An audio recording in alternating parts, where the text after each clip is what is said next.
1630. The Great Migration begins. The breeze is soft as it drifts across the cold waters of the Atlantic. From the deck of a ship called the Arbella, a man named John Winthrop gazes toward the horizon. His hands rest on the worn railing, and his thoughts are filled with sermons and silent prayers. He is one of over 1,000 Puritans departing England this year. Families, ministers, farmers, craftsmen, each carrying with them a dream of spiritual refuge. This movement becomes known as the Great Migration. Their destination, the rugged, wind-whipped shores of Massachusetts Bay. When they land, the earth is rocky, and the forests seem endless. But slowly, with careful hands and shared labor, they raise simple wooden homes, plant gardens, and build their meeting house. Winthrop names their settlement Boston, after a town back in Lincolnshire, England. In the evenings, smoke rises gently from hearths, mingling with the salty sea air. Children gather by firelight as the new world begins to take shape. One timber, one prayer, one heartbeat at a time. 1631. Salt, fir, and sandalwood. The settlers adjust to the harsh rhythms of New England life. They begin to trade with the native peoples nearby the Massachusetts, the Pawtucket, and the Narragansett. Beaver pelts become a vital currency, exchanged for metal tools, cloth, and salt.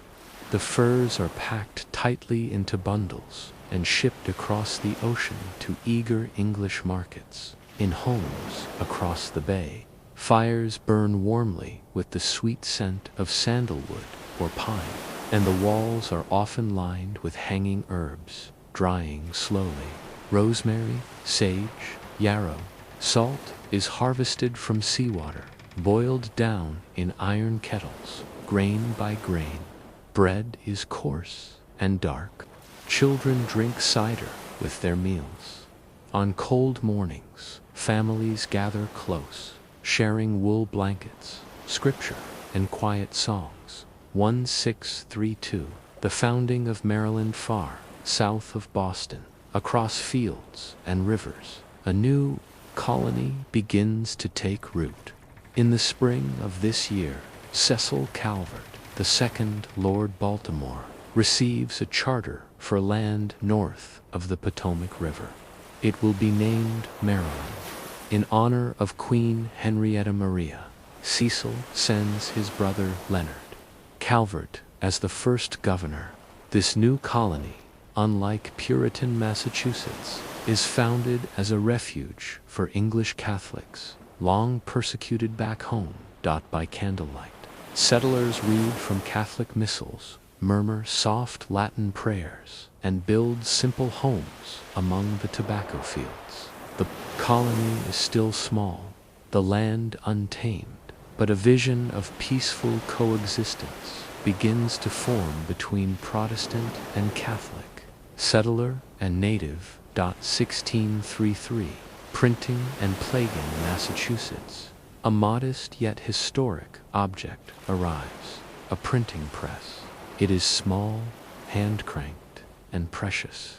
With it, the settlers begin to publish religious tracts and pamphlets, the printed word bringing comfort and guidance to distant homesteads. But even as knowledge spreads, so too does illness. This year, smallpox returns to native communities near the Charles River. Entire villages are affected. The disease, invisible and merciless, takes many lives. At night, the forests seem quieter. Fires flicker in mourning. And yet, through shared meals, healing herbs, and gentle prayers, bonds continue to grow between those who remain. 1634. The arrival of the Ark and the Doves south in Maryland. Two ships arrive in St. Mary's River, the Ark and the Dove. They carry about 140 settlers, including Jesuit priests, artisans, farmers, and servants. The river glitters under the spring sun, and the shores are lush and green.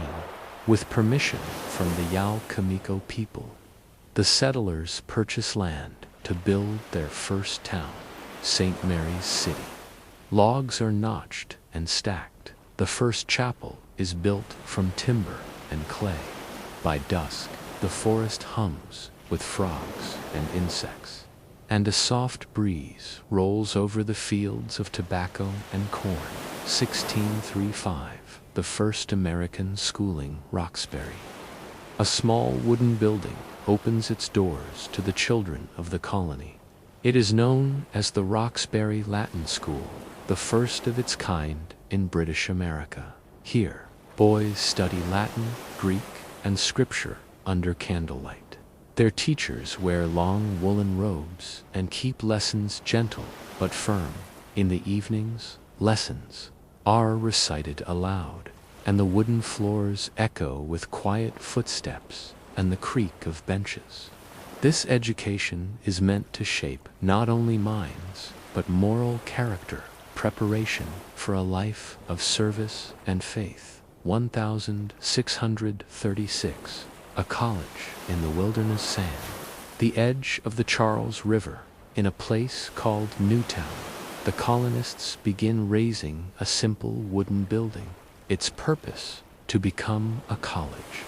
That year, they rename the town Cambridge and begin laying the foundations of what will become Harvard College, named after John Harvard, a young minister who dies of tuberculosis and donates his library and half his estate. The college is founded to train future clergymen. The books are precious and few, leather-bound volumes stacked on wooden shelves. At night, students study by flickering lanterns, their breath misting in the cold air. 1637, the Pequot War that year. Quiet is broken. Tensions between English settlers and the Pequot tribe erupt into conflict, sparked by misunderstandings and retaliations. The violence spreads across the Connecticut River Valley. By May, English forces and their native allies attack the fortified Pequot village at Mystic. The wooden palisade is set aflame. Many perish. The war ends with the Pequot people nearly destroyed, their survivors scattered or enslaved. The forests remember the silence that follows. A somber wind moves through the trees.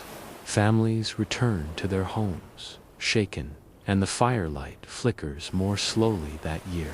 1638, Anne Hutchinson and the founding of Portsmouth in Boston. A woman speaks her mind. Anne Hutchinson, midwife and mother of 15, holds meetings in her home where she discusses sermons and spiritual beliefs. She challenges the authority of ministers. Her voice, calm yet firm, is deemed dangerous. That year, she is tried and banished from Massachusetts, along with her family and followers. She travels south and helps found the town of Portsmouth in what will become Rhode Island. Their new home is humble cabins of pine and oak, a fresh well, and fields slowly tilled by hand. Here they seek religious freedom and the right to worship in peace. 1639, the fundamental orders of Connecticut. The new settlements of Windsor, Wethersfield, and Hartford. Leaders gather beneath the winter sky. They draft and adopt the fundamental orders of Connecticut, one of the first written constitutions in the colonies. It establishes rules for governing through elected representatives. The language is plain, the ideals revolutionary.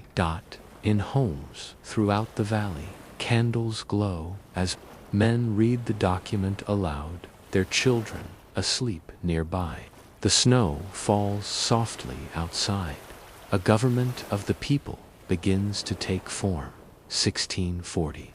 A moment of quiet expansion by 1640. Over 20,000 English settlers have made their way to New England. Life is still difficult. Winters are harsh. The soil rocky, but farms stretch farther now. Churches stand stronger, and town greens echo with footsteps and bells. In the forests, trees fall to axe strokes, and cabins rise from the earth. Sheep graze on hillsides. Markets begin to buzz with salt, fish, smoked meat, wool, and apples.